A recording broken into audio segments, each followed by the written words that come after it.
नमस्कार, national coverage में आपका स्वागत है। मैं आपके साथ मुरली। चुनाव बीत गया, परिणाम आ गया, सरकार का गठन नहीं हो गया। पूर्वांचल में जो भारतीय जनता पार्टी ने आशातीत विश्वास किया था, उस पर भारतीय जनता पार्टी जो है खरा नहीं उतर पाई। ये माना जा रहा था कि बनारस और गोरखपुर जो है प्रधानमंत्री और माननीय मुख्यमंत्री का संसदीय क्षेत्र है, और पूर्वांचल और अंतिम चरण का जो चुनाव हो रहा है 13 सीटों पर पूर्वांचल के, उसमें लगभग 9 से 10 सीटें जो है बीजेपी जीत जाएगी। लेकिन परिणाम उसके एकदम उलट हो गया। संकट तो माननीय प्रधानमंत्री नरेंद्र मोदी जी के संसदीय सीट पर भी मड़ाने लगा, और पहली बार मुझे लग रहा है कि माननीय प्रधानमंत्री नरेंद्र मोदी जी जो हैं किसी सीट से पीछे चल रहे थे। उनके पूरे राजनीतिक जीवन का अगर आकलन किया जाए तो उनका परिणाम कभी पीछे का नहीं रहा, लेकिन पहली बार जो है 24 की लोकसभा के चुनाव में शुरुआती दौर के रुझानों में लगभग 6000 मतों से पीछे चल रहे थे। 6000 के बाद जो है बढ़त बनाए और किसी तरह से 1.5 लाख मतों से चुनाव जीत गए। रवि किशन जी भी कई बार चढ़ाव उतराव के बाद चुनाव जीते गोरखपुर से।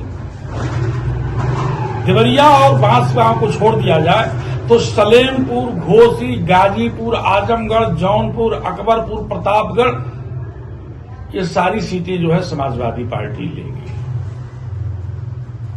खैर, सरकार का गठन हो गया, मंत्रिमंडल का विस्तार हो गया, और मंत्रिमंडल में लोगों को विभाग भी दे दिया गया, और उत्तर प्रदेश से सहयोगी दलों को मिलाकर के 10 मंत्री जो है इस बार रखे गए। आज इन्हीं तमाम बिंदुओं पर चर्चा करने के लिए हमारे साथ जो है भारतीय जनता पार्टी के वरिष्ठ नेता तूफान सिंह निकुम जी जुड़ चुके हैं। आइए हम आपसे बातचीत करते हैं। आपका नेशनल कवरेज में बहुत बहुत स्वागत है। बहुत बहुत धन्यवाद भाई सर। सबसे पहले हम शुरुआत करेंगे घोसी लोकसभा से। घोसी लोकसभा में निकुम जी, ये माना जा रहा था कि हार जीत का जो आंकड़ा होगा वो बहुत कम होगा, बहुत टफ लड़ाई होगी, और हार जीत का आंकड़ा 10-5 हजार के बीच में होगा। लेकिन देखा जाए तो ऐतिहासिक जीत जो है राजू राय ने जो है घोसी में लिया है।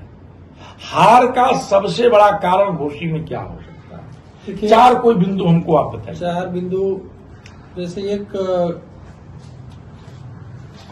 चुनाव प्रचार के दौरान जब से अधिसूचना लगी जी, वो हमारी एक, उसको हम अपनी विफलता ही मान सकते हैं। विरोधी का काम होता है चुनाव के दौरान अपनी जीत को सुनिश्चित करने के लिए वो हर दांव आजमाना। सफल हो या असफल हो, वो जनता जनार्दन के ऊपर निर्भर करता है।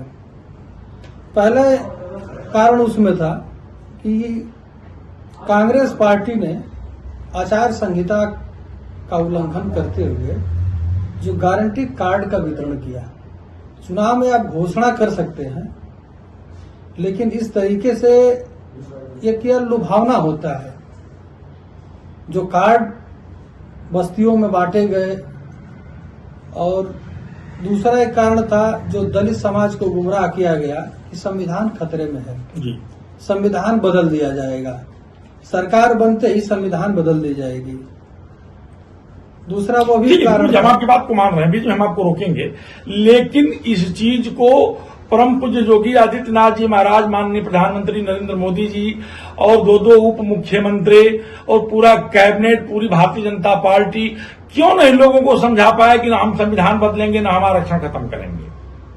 वही मैं बता रहा हूं आपको कि हमारी पूरी पार्टी और शीर्ष नेतृत्व इस बात को तीसरे फेज के बाद यह बताने लगा, और मंच से मोदी जी ने सीधा कहा कि जब तक मैं जीवित हूं आरक्षण को कोई हाथ नहीं लगा सकता है, और न ही संविधान में कोई परिवर्तन होगा।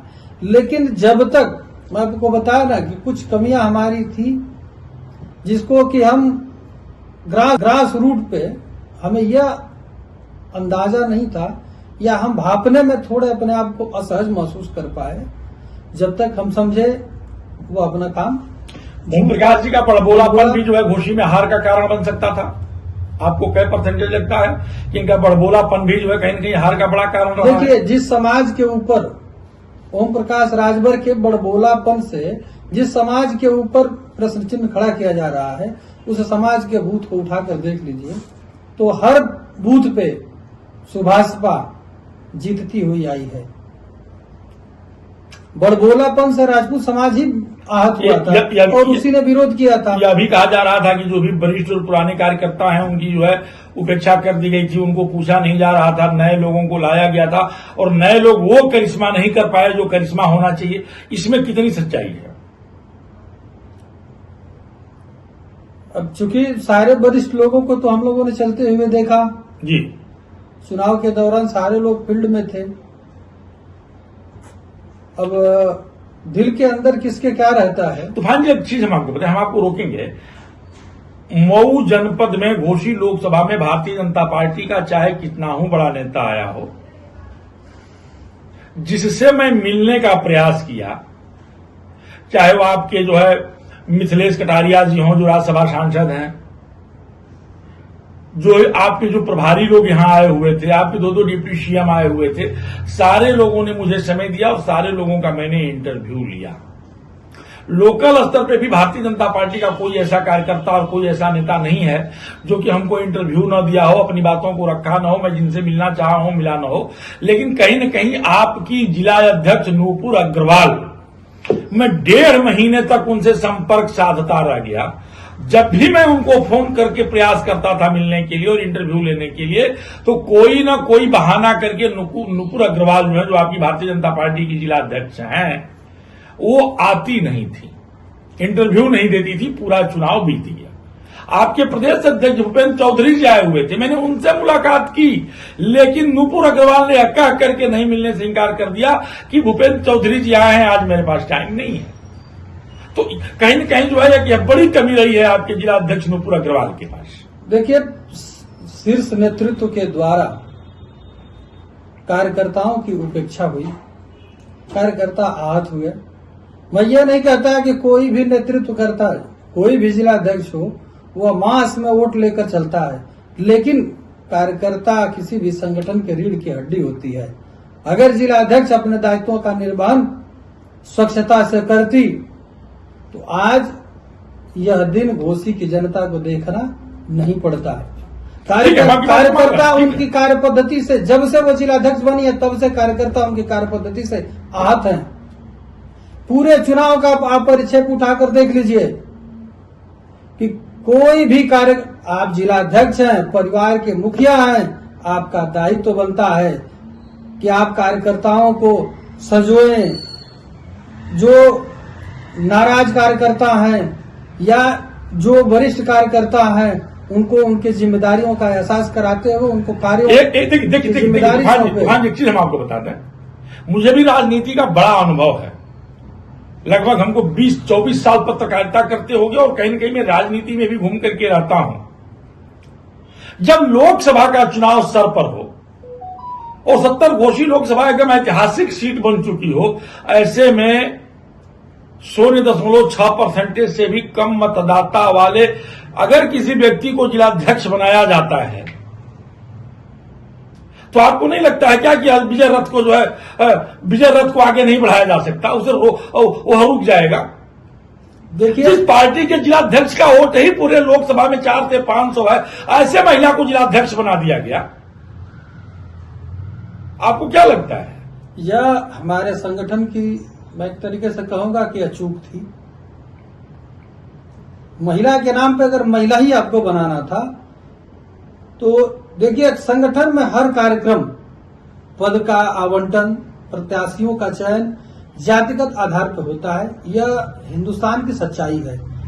मंत्रिमंडल में जो भी मंत्री पद बांटे गए वो सारे पूरा का पूरा जो है जातिगत और धार्मिक जो है उसको साधा गया है, तो एकदम सही साधा गया। हाँ। और कोई भी सरकार करती है, ऐसा नहीं है कि बीजेपी की सरकार कर रही है, सारी सरकारें करती हैं। जिनका जो चुनाव का एजेंडा होता है उसके तहत वो अपना काम करते हैं। महिला जिलाध्यक्ष भी यदि बीजेपी को बनाना था तो बहुत सारे लोग थे, किसी और को आप उठाकर बना दी होती। और दूसरी चीज, मऊ, आजमगढ़, बलिया और लालगंज, ये गोरखपुर क्षेत्र के 4 ऐसे जनपद हैं जिनमें महिला जिलाध्यक्ष की कोई जरूरत नहीं है और न ही इन चारों जनपदों में उस तरीके की कोई महिला है जो फायर ब्रांड हो, बलिया में अगर आप बात करेंगे तो बलिया में केतकी सिंह को आप जिलाध्यक्ष यदि बनाते हैं तो वो एक फायर ब्रांड नेता है, वो कार्यकर्ताओं में एक जान भरने का काम करेंगे। चुनाव के दौरान आप जिनको जिला का नेतृत्व दे रहे हैं उनके पास वो तेवर होनी चाहिए, वो ऊर्जा होनी चाहिए जिससे कार्यकर्ताओं में एक नई जान आवे। हमारा संगठन जब से इनको जिलाध्यक्ष बनाया गया आपसी गुटबाजी और कलह में जूझ रहा है। जिलाध्यक्ष ने क्या उस पर एक भी प्रयास किया है कि इस अंतर विरोध को खत्म किया जाए, या इन्होंने पूरे चुनाव के दौरान जो भी यहाँ पे कमियां थी उसको इन्होंने प्रदेश संगठन को नहीं बताया होगा? अगर ये बताई होती तो आज ये स्थिति नहीं बनती। हारना जीतना वो एक अलग विषय है, लेकिन ये अपने पद का केवल और केवल स्वतः के लिए उपयोग किए हैं, संगठन के लिए कोई उपयोग नहीं उपयोग किया। नहीं किया। तो आप सुन रहे थे तूफान सिंह निगम को, आपका स्पष्ट कहना था कि लोकसभा चुनाव के पहले नूपुर अग्रवाल को जिला अध्यक्ष बनाया जाना जो है बहुत भारी चूक थी। अगर किसी महिला को ही जिला अध्यक्ष बनाना था तो दूसरे जाति और वर्ग से भी बनाया जा सकता था, जो काफी मेहनत करके 70 घोषी लोकसभा में विजय दिला सकती थी। मुरली मनोहर के साथ प्रिंस की खास रिपोर्ट आप बने रहिए, मेरे साथ देखते रहे नेशनल कवरेज। धन्यवाद।